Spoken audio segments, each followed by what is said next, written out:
to hear the Biden administration tell it the U.S. economy is on an upswing.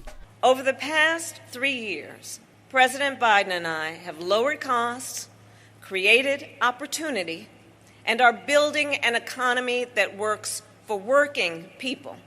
We have created more than 14.5 million new jobs, increased wages for tens of millions of Americans. Today, consumer confidence is up, and consumer spending is an all-time high.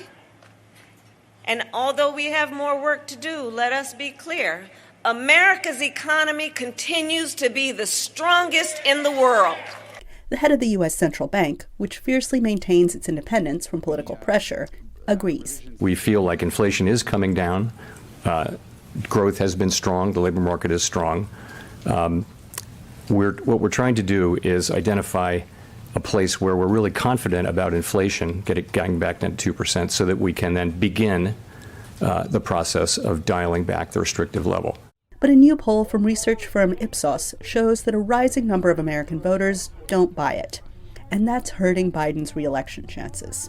Biden is entering into 2024 in a weakened position. We have him at this point at 38% approval rating.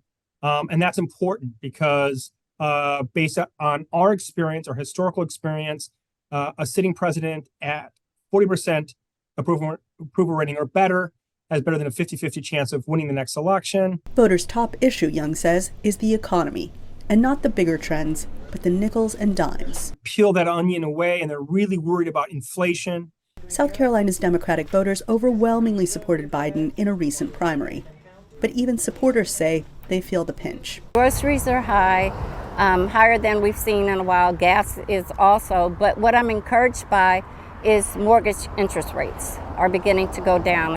That, Young says, is a new spin off the Clinton-era political saying that American voters share one priority. It's the economy, stupid. It's the inflation, stupid. And by the way, we really don't know how inflation behaves relative to politics, relative to public opinion. We haven't had a lot of experience in the United States in the last few generations with high rates of inflation.